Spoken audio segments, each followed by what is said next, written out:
जी, तो आज की वीडियो में जो चीज़ हमने करनी है वो है कि हमने प्राइस क्रिएट करनी है हमारे प्रोडक्ट के लिए। इस वीडियो के बाद जो है वो हम पेमेंट लिंक्स जनरेट करना सीख जाएंगे। ठीक है, तो जो लास्ट वीडियो में हमने किया था वो की थी करेंसीज ऐड, तो अब उन्हीं करेंसीज को यूज करके हम प्राइस क्रिएट करेंगे। तो आपने यहाँ पे प्रोडक्ट्स के नीचे होगा प्राइसेस, यहाँ पे आके क्रिएट आ प्राइस पे क्लिक करें डॉक्यूमेंटेशन में, तो यहाँ पर आपको मिलेगा कि हमें किस किस चीज की जरूरत है। पहले आ जाएगा करेंसी, प्रोडक्ट की आईडी। करेंसी जो है ना ये हमने बतानी है कि कौन सी ऐड करें, यूरो है, डॉलर है, ये जो भी। फिर आ जाता है यूनिट अमाउंट। यूनिट अमाउंट होगी कि यानी कि कितने पैसे हम चार्ज करना चाहते हैं, $20, $30। लेकिन जो चीज यहाँ देखने वाली है वो ये है कि ये सेंट्स में होता है। ठीक है, ये जो आप यहाँ पे देख रहे हैं ना ऑब्जेक्ट, ये तो 2000 यूरो यानी कि 2000 सेंट्स हैं, तो ये यानी कि $20 बनता है ये। तो हम क्या करेंगे, लेकिन अपनी डाटा बेस में हम जो स्टोर करेंगे वो डॉलर में करेंगे, यानी कि अगर हम कर रहे हैं तकरीबन 2500 तो $25 जो है वो हम ऐड करेंगे तो ये 2500 तकरीबन बनेगा। ठीक है, फिर और एक्टिव आ जाएगा, यहाँ पे एक्टिव है यानी प्राइस। अब जो हम अपने डाटा बेस में स्टोर कराने वाले हैं, पहली चीज तो यह है कि ये प्रोडक्ट की आईडी स्टोर करेंगे, प्राइस की आईडी स्टोर करेंगे, और इसके साथ जो है वो प्रोडक्ट की आईडी भी स्टोर करेंगे, जितने हम यूनिट्स दे रहे हैं वो स्टोर करेंगे, करेंसी भी स्टोर करेंगे।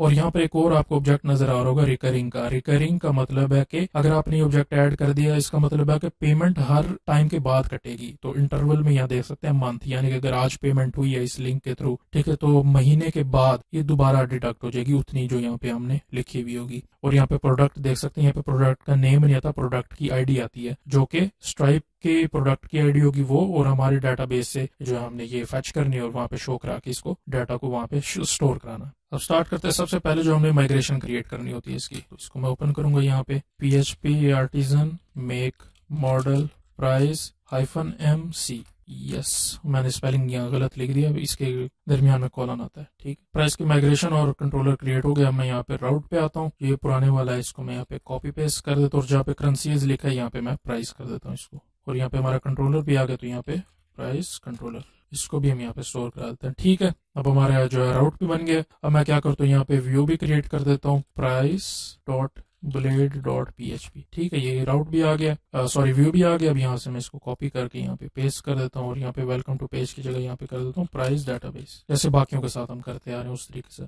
अब हम चलते हैं कंट्रोलर पे, यहाँ पे आएंगे प्राइस कंट्रोलर। यहाँ पे आके दो हमने फंक्शन बनाने, एक स्टोर का और एक यहाँ पे इंडेक्स का फंक्शन इंडेक्स। अच्छा, यहाँ पे इंडेक्स में ना हम एक्स्ट्रा चीज ऐड करेंगे, लेकिन बाद में मैं आपको करके दिखाऊंगा, क्योंकि हमें डाटा फैच भी करना है यहाँ पे। प्राइस का यहाँ पे रिटर्न हो गया व्यू, फिर पब्लिक फंक्शन स्टोर का भी आ गया, रिक्वेस्ट, यहाँ पे रिक्वेस्ट ऐड कर देंगे। ठीक है, अब हम चलते हैं माइग्रेशन के ऊपर, कंट्रोल पे क्रिएट प्रोडक्ट सॉरी प्राइस। यहाँ पे पहले जो हम लेंगे वो लेंगे प्राइस की आईडी, तो स्ट्रिंग ले लेंगे ये प्राइस अंडरस्कोर आईडी। अच्छा, यहाँ पे ना मैं फॉरेन कीज वगैरह नहीं लगा रहा, क्योंकि बाद में जब हम रिलेशन क्रिएट करेंगे ना, जब हम प्रोडक्ट को फेच करेंगे उसकी प्राइस के थ्रू और पेमेंट लिंक के थ्रू, तब हम उसके अंदर एक्सक्लूसिवली बताएंगे कि कौन कौन सी आईडी यूज करनी है। अगर मैं यहाँ पे लिख देता हूँ ना फॉरेन आईडी और आगे प्रोडक्ट यहाँ पे आईडी लिख देता हूँ, तो हमारे जो प्रोडक्ट्स वाला टेबल है उसके अंदर स्ट्राइप आईडी प्राइमरी की नहीं है, उसके अंदर आईडी है, तो प्रोडक्ट आईडी बनता है वो। तो इस वजह से इसके अंदर कंफ्यूज हो जाएंगे आप, तो ज्यादा अच्छा है कि अभी फॉरेन की इसके ऊपर नहीं लगाते, इसको सिंपल लिख देते हैं ऐसे स्ट्रिंग। फिर यहाँ पे हम लिख देंगे स्ट्राइप अंडरस्कोर आईडी। ठीक है, स्ट्राइप यानी कि जो प्रोडक्ट की आईडी होगी वो भी यहाँ स्टोर हो जाएगी। फिर हमने लेनी है प्राइस, और प्राइस होगी हमारी बुलियन में, तो यहाँ पे सॉरी बुलियन नहीं होगा, ये होगा डबल, यानी कि पॉइंट्स में होगी, $2.5 या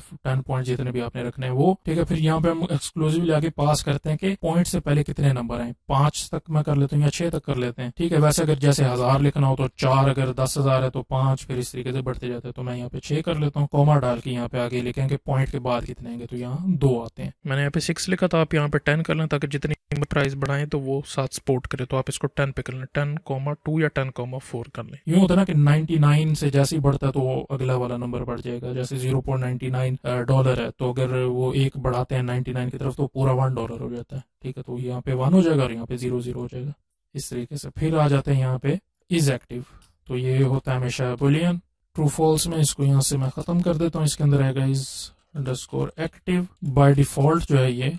ठीक है जी, फिर आ जाते हैं करेंसी के ऊपर से इसको नीचे में कॉपी कर देता हूँ, यहाँ पे पेस्ट, और यहाँ पे करेंसी आ जाएगी। यहाँ पे हम कर सकते हैं फॉरेन आईडी, करेंसी आईडी इस तरीके से, लेकिन मैं यहाँ पे डायरेक्ट ना करेंसी को ही वो कॉपी करूंगा। तो यहाँ पे कंफर्म कर लेते हैं कि हमें बस यही चीजें चाहिए थी।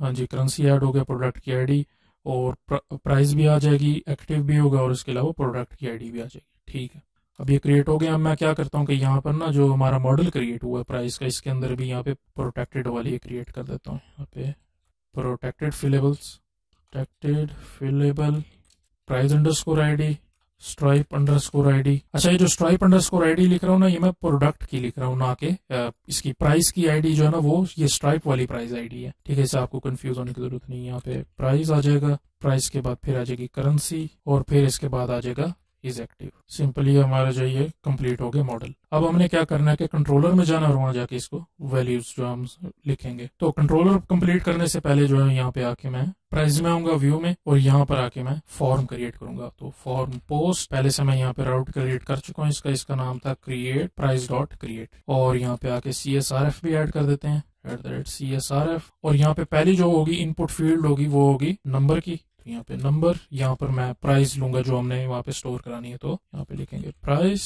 प्लेस होल्डर भी इसका प्राइस। फिर बाकी जो दो होंगे ना वो होंगे सिलेक्ट, यानी कि जो नीचे ऑप्शन ओपन हो गया था जहाँ से हम प्रोडक्ट सेलेक्ट करेंगे, तो यहाँ पे मैं ऑप्शन दे देता हूँ इसको सिलेक्टेड। बाय डिफॉल्ट ये होगा, यहाँ पे करेंगे सिलेक्ट करेंसी। और जो दूसरे वाला होगा यहाँ पे इसको मैं कॉपी कर देता हूँ, दूसरे वाला जो होगा वो होगा हमारा प्रोडक्ट। यहाँ पे सिलेक्ट प्रोडक्ट, इसका नेम और आईडी भी फिल कर देते हैं। आईडी की हमें जरूरत नहीं होती, लेकिन नेम की होती है, तो लिहाजा मैं इसको यहाँ लिख दूंगा। अच्छा, अब ये बनाने का मकसद क्या, और यहाँ पर हमारी जो वैल्यूज हैं वो कहाँ से आएंगी, वो आएंगी हमारी प्राइस करेंसी आ रही है ना, तो करेंसी की डाटाबेस से हमने लेना है, यानी कि उसके जो मॉडल है वहां से। तो यहाँ पर इसको और को पास करेंगे हम। यहाँ पे पहले मैं कर देता हूँ करेंसी, और करेंसी को चेंज कर देता हूँ करेंसी के मॉडल के साथ, ऑल करेंसीज आ जाएंगी यहाँ पे। ठीक है, इसी को कॉपी कर देते हैं नीचे, और यहाँ पे करेंसी की जगह आएगा प्रोडक्ट्स, और यहाँ पे प्रोडक्ट। सिंपल, हमारी सारी यानी कि उसका डाटा आ जाएगा। अब हमने इसको यहाँ पे लूप कराना है, तो वो कैसे कराएंगे, प्राइस पे आएंगे, यहाँ पे नीचे फॉर ईच लूप लगा देते हैं इस पे, फॉर ईच, और यहाँ पे लिख देता हूँ करेंसी, यहाँ पे आइटम। फिर दोबारा ऑप्शन बनाएंगे, यानी कि मल्टीपल इसके ऑप्शन क्रिएट हो जाएंगे। जो हमारी वैल्यू होगी ना करेंसी की, वो होगा करेंसी का कोड, लेकिन जो सामने शो होगा वो होगा करेंसी का नेम। हमने दो चीजें स्टोर कराई थी, करेंसी का कोड और करेंसी का नेम, अभी समझ आ जाएगी आपको यहाँ पे। ठीक है, ये हो गया। अब इसी को मैं कॉपी करके नीचे पेस्ट कर देता हूँ। यहाँ पे मैं करता हूँ प्रोडक्ट्स, पहला जगह प्रोडक्ट की स्ट्राइप आईडी, तो हमारे डाटाबेस में स्टोर है, तो प्रोडक्ट की स्ट्राइप अंडरस्कोर आईडी, और यहाँ पे प्रोडक्ट का नेम। इसको मैं सेव करा देता हूँ, और यहाँ पे आपको आके दिखाता हूँ। यहाँ पे लिखें प्राइस, एंटर करेंगे तो ये देखें प्राइस आ रही है, और यहाँ पे जितने भी डाटा है वो यहाँ पे स्टोर हो रहा है। हमारे भी यहाँ पे डाटाबेस के अंदर जो है यही वाले वैल्यूज थी, ये डाटाबेस में है ना, तो यहाँ पे ये देखें USD, PKR और यूरो, ये हमारी यहाँ पे स्टोर थी। अब मैं इसके ऊपर राइट क्लिक करूँ, इंस्पेक्ट में जाऊँ, तो यहाँ पे इसके नेम के साथ आप देख सकते हैं जो वैल्यू इसकी स्टोर होगी वो USD और PKR, और जो इसका कोड है वो होगी, जो आगे नाम होगा उससे हम इसको पता लगाएंगे कि कौन सी प्राइस है। अच्छा, यहाँ देख सकते हैं ना स्टाइलिंग खराब हो जाती है बार बार, तो इसको ठीक करने का तरीका ये होता है कि यहाँ पर ना जो व्हाइट, आजकल ये इसके ऊपर काम करते हैं, व्हाइट जो है ना ये काम करना बंद कर देता है, तो इसको दोबारा npm run dev कर लेंगे तो ये ठीक हो जाता है। ये जरा वैसे साइड आपको बता रहा हूँ मैं, अभी देखें ये रिफ्रेश होगा और इसके ऊपर सेलिंग अप्लाई हो जाएगी। ठीक है, जो अब फॉर्म में आखिरी चीज हमने लगानी है वो है बटन में लगा देता हूँ क्रिएट, टाइप इसके रख देते हैं सबमिट। ठीक है जी, ये बटन भी क्रिएट हो गया। अब मैं क्या करता हूँ कि ऊपर एक इफ कंडीशन लगा दो, जिसके अंदर हम सेशन नहीं स्टोर कराते, जो मैसेज दिखाता है हमें कि सक्सेसफुल हो गया, तो यहाँ पे सक्सेस का सेशन आएगा। नीचे पैराग्राफ आएगा एक, जिसकी क्लास हम देख देंगे टेक्स्ट ग्रीन 600, और यहाँ पे हम लिखेंगे सेशन सक्सेस। ठीक हो गया। अब हम चलते हैं अपने स्टोर वाले कंट्रोलर पे। सबसे पहले जो हम वैलिडेशन लगा लेंगे, यहाँ पे दिस वैलिडेट, और यहाँ पे रिक्वेस्ट। जो पहली चीज हमारी आ रही है वो है साथ प्राइस आ रही है, और इसके अंदर हम इसको करेंगे रिक्वायर्ड, और ये हमेशा नंबर में होगी तो न्यूमेरिक। और फिर आ जाते हैं यहाँ पे स्ट्राइप आईडी, तो हमारे वहाँ पे नेम प्रोडक्ट हमने दिया, तो यहाँ पे प्रोडक्ट आ जाएगा। ये सिर्फ सिंपल जो है वो रिक्वायर्ड होगा। और इसके बाद जो तीसरी चीज हमारे पास लास्ट है वो है करेंसी। ठीक है जी, ये स्टोर हो गया। अब हमने जो है यहाँ पे जाके API कॉपी करनी है, तो यहाँ पे इसको ओपन करें, यहाँ से APIs पे आएंगे, क्रिएट अ प्राइस पे क्लिक करेंगे, तो यहाँ से इसको मैं कॉपी कर लेता हूँ, यहाँ पे आके पेस्ट कर देता हूँ, यानी कि हमारी प्राइस क्रिएट होगी। इसको मैं रिमूव करके यहाँ पे लिखता हूँ कॉन्फिग के अंदर app.stripe, जैसे हम पहले करते आ रहे हैं उसी तरीके से राइट क्लिक करके इंपोर्ट क्लास कर लेते हैं ये, ताकि इसका सिंटैक्स छोटा सा हो जाए। अच्छा, अब जो चीज हमने यहाँ से रिमूव करनी है वो है पहले है रिकरिंग वाली हमें नहीं चाहिए। रिकरिंग रिमूव कर देंगे तो by default one time payment बन जाएगी, यानी कि सिर्फ एक दफा पेमेंट हुई है, ये बार बार नहीं डिडक्ट होंगे, एक वन टाइम पे कर दिया तो खत्म। अच्छा, ये मल्टीपल भी लिंक यूज कर सकेंगे, आगे पेमेंट लिंक बनाएंगे, मल्टीपल लोग भी उसे पे कर सकते हैं एक ही लिंक से। तो ठीक है जी, ये आ गया। अब हमने रिक्वेस्ट से पहले तो लेनी है प्राइस, तो यहाँ पर मैं इसको लिख देता हूँ रिक्वेस्ट को प्राइस मल्टीप्लाई बाय 100। अच्छा, मल्टीप्लाई बाय 100 क्यों किया? क्योंकि जो मैं अपनी डाटाबेस में स्टोर करा रहा हूँ ना, वो है डॉलर के अंदर, ना कि सेंट्स में। तो अगर मैंने यहाँ पे दिया $20, अगर मैंने इनपुट किया तो यहाँ पे ऑटोमेटिकली 100 से मल्टीप्लाई करेगा तो 2000 बनेगा, तो 2000 सेंट्स जो है वो $20 बनेगा तकरीबन। फिर यहाँ पे आ जाएगी हमारी करेंसी, तो रिक्वेस्ट करेंसी आ जाएगी। फिर इसके बाद प्रोडक्ट आईडी, तो प्रोडक्ट आईडी कैसे लेते हैं? रिक्वेस्ट यहाँ पे प्रोडक्ट। अब इसे तो स्ट्राइप के अंदर क्रिएट हो जाएगी। अब हमने करना है कि अपनी डाटाबेस में भी स्टोर करानी है, तो यहाँ पे मैं ले लेता हूँ प्राइस मॉडल। ठीक है, यहाँ पे क्रिएट के अंदर हम पहले लेंगे इसकी स्ट्राइप प्राइस आईडी, तो प्राइस अंडरस्कोर आईडी, तो ये हम लेंगे यहाँ से। ये जारी बात है, एक रिस्पॉन्स रिटर्न करता है ना, यहाँ पे आपने देखा होगा ये रिस्पॉन्स आता है जब ये वैल्यू पुट हो जाती है, तो इसकी आईडी हमने स्टोर करानी है यहाँ पे। तो इसको मैं यूं करूंगा, यहाँ पर इसको एक और वेरिएबल के साथ असाइन करा देते, तो रिजल्ट के साथ। ठीक है, इस रिजल्ट से हम लेंगे तो रिजल्ट आ जाएगा, और यहाँ पे आगे की आ जाएगी जो है आईडी, सिंपल। फिर यहाँ पे आ जाएगा प्राइस आ जाएगी। प्राइस के अंदर हम यहाँ से दोबारा ऊपर से ले लेंगे प्राइस को। यहाँ पे मैंने इसको 100 के साथ मल्टीप्लाई नहीं कराना, क्योंकि मैं डायरेक्ट डॉलर्स में ट्रैक करूँ, ना कि सेंट्स के अंदर। फिर यहाँ पे करेंसी आ जाएगी, इसको मैं चेंज करता हूँ यहाँ पे करेंसी। फिर इज एक्टिव बाय डिफॉल्ट होता है, तो यहाँ पे फाइनल आ जाएगी stripe ID, stripe underscore ID. ये होगा हमारा प्रोडक्ट। अच्छा, ये जो प्रोडक्ट है ना, ये वाला यहाँ पर ये नाम दिया है, तो इसके अंदर सारी बात हम यहाँ पे स्ट्राइप की आईडी ले रहे हैं, तो यही स्टोर होगी इसके अंदर। ठीक है, फिर अब रिटर्न कर देते हैं हम, रिटर्न बैक विद सक्सेस। जो हमने इफ कंडीशन लगाई थी वहां पे, वो इसके ऊपर काम करेगी। Price has been created. अच्छा, यहाँ पर ना एक चेक लगाते हैं हम, अगर हो सकता है कि हमारा यूजर जो है ना वो कम में दे, मतलब पॉइंट्स में, तो हमारी जो ये इनपुट फील्ड है ना नंबर वाली, ये बाय डिफॉल्ट ये 0.0 में वैल्यू नहीं लेता, पॉइंट्स में वैल्यू नहीं लेता। तो पॉइंट्स में वैल्यू एक्टिवेट करने के लिए यहाँ पे आप लिखते हैं स्टेप। इसके अंदर वैल्यू तो 0.01। अब ये जो है ये दो वैल्यू पॉइंट्स के बाद दो वैल्यू लेगा, यानी कि यूं होता ना, अगर यहाँ 0.99 है, ठीक है, तो अब ये अगर मैं इसके अंदर एक और सेंट ऐड करूं तो ये यूं हो जाता है 100। ठीक है, ना कि ये यूं तो नहीं ना होता कि यहाँ पे खुद ही ऑटोमेटिकली यहाँ 10 हो जाए, या इस तरह नहीं होता, ये 99 होता। तो लिहाजा ये कि आप 0.1 लिख दें, यहाँ पे शुरू में 0 लिख दें, तो इसका मतलब है कि बाद वाली जो वैल्यू है वो 2 तक होगी, तो यहाँ पे 0.01 लिख दें, अब जो हमारी ये सपोर्ट करेगा। अब एक और चीज जो हमने करनी है कि कोई भी यूजर हो सकता है कि यहाँ पर ना हमारे यहाँ पे आके यहाँ 0 लिख के सबमिट कर दे, तो 0 हमारी प्राइस क्रिएट हो जाएगी। इससे बचाने के लिए हमने क्या करना है कि इस पूरे को यहाँ से कट कर लेना है। कट करके यहाँ पे हमने इफ कंडीशन लगानी है, if request price is greater than 0, यानी कि 0 से ज्यादा हो तब ये रन करे, वरना हमने क्या करना है कि रिटर्न बैक विद, यहाँ पे एक एरर जो है वो हम दिखा देंगे, else return back with failed price must be greater than 0, greater than. और ये एज ए फील्ड के तौर पे तो मैं क्या करूंगा, इसका भी एक यहाँ पे सेशन बना लूंगा, क्योंकि फील्ड वाला है, तो सक्सेस की जगह हम कर देंगे फील्ड, और ग्रीन यहाँ पे मैं इसके स्पेलिंग अलग लिख दिया था, ग्रीन को हम कर देंगे रेड 600, तो अब ये रेड में दिखाएगा। अब मैं क्या करता हूँ कि यहाँ पे इसको रिफ्रेश कर देता हूँ एक दफा, इसको मैं रखता हूँ 0, यहाँ पे करेंसी क्रिएट करने की कोशिश करते हैं, देखते क्या होता है। ये देखें 0 में था तो कह रहा था कि price must be greater than 0। अब मैं इसको कर देता हूँ $23.23.56, और मैं यहाँ पे आपको स्ट्राइप पे आके दिखाता हूँ। ये देखिए यहाँ पे इसको ना कोई प्राइस असाइन नहीं हुई किसी भी प्रोडक्ट को, no prices no prices no prices. और ये आप देख रहे होंगे कि ये चेंज हुए हैं। पहले मैं इसको टेस्ट कर रहा था तो उस टाइम यहाँ पे ना ये ऐड हो गई थी, तो मैं इसको डिलीट नहीं कर सकता था, तो मैंने ये किया था कि उसको आर्काइव में सेंड कर दिया यहाँ पे, तो ये नए प्रोडक्ट बनाए थे मैंने।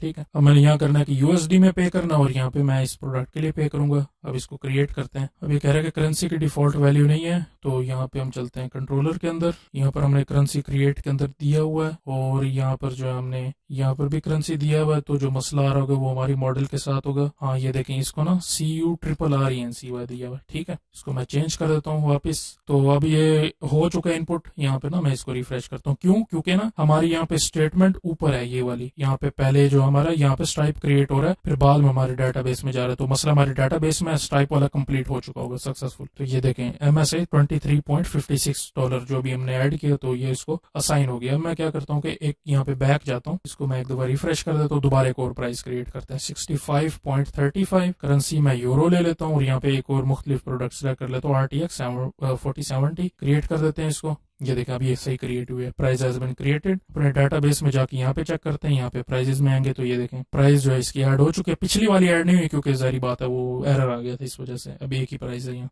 अब यहाँ पे जाएंगे, इसको मैं दोबारा प्रोडक्ट्स में जाऊंगा, तो ये देखें 65.35 RTX 4070 Ti के लिए ये वाली वैल्यू साइन हो चुकी है। और ये देखें ये यूरो में है, जो पुरानी वाली प्राइस थी ये डॉलर के अंदर है। ये देखिए ये USD में। ठीक है जी, तो इस तरीके से करके जो है हम इसको सिस्टम को क्रिएट करते हैं। बाकी है कि इसको मैं सारा अरेंज कर देता हूँ, जैसे बाकी वीडियोस में मैंने किया कि उसको पूरा एडजस्ट करके आपको दिखा दूंगा। अच्छा जी, मैंने इसको स्टाइल कर दिया। अब आप यहाँ पे एक चीज़ गौर करेंगे, प्रोडक्ट में यहाँ पे प्रोडक्ट का नाम आ रहा है। अब आप सोच रहे होंगे कि ये तो हमने स्टोर ही नहीं कराया, हमने तो प्रोडक्ट की आईडी स्टोर कराई थी। ये कहाँ से आ रहा है? इसका मैंने रिलेशन बनाया है प्राइस की डाटाबेस का और प्रोडक्ट की डाटाबेस का। वो कैसे?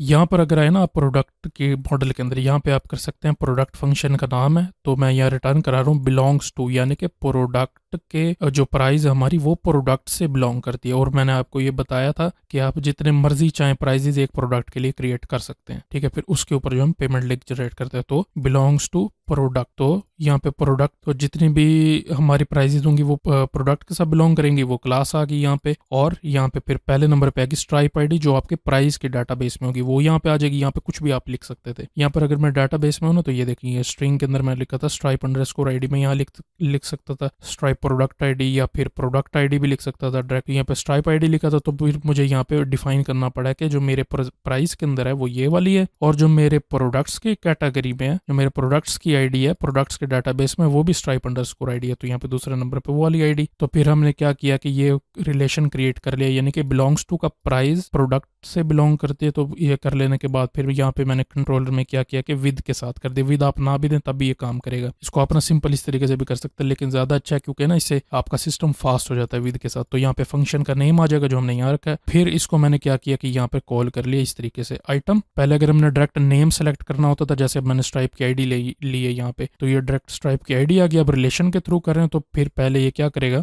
पहले आइटम में जाएगा, प्रोडक्ट में जाएगा, इस वाले फंक्शन में फिर चेक करेगा डाटाबेस में के उस वाली जो रिलेशन बन रहा है कि प्राइस में आईडी स्ट्राइप की आईडी वो दूसरे प्रोडक्ट के टेबल की कौन सी आईडी से मैच हो रही है, फिर वो वाला जो है वो उस प्रोडक्ट का यहाँ पे नेम हमने फेच कर लिया, किससे, हमारे प्रोडक्ट वाले टेबल से। फिर इस तरीके से करके यहाँ पे ये रिलेशन बना। ठीक है जी, यहाँ पे फिर इस तरीके से करके हमारा प्रोडक्ट आया। तो यही तरीका यूज करके हम पेमेंट लिंक्स भी जनरेट करेंगे और फिर उनको भी कॉल किया करेंगे पेमेंट लिंक्स को। ठीक है जी, तो इस वीडियो के लिए इतना सही है। नेक्स्ट वीडियो में हम पेमेंट्स लिंक्स जनरेट करेंगे।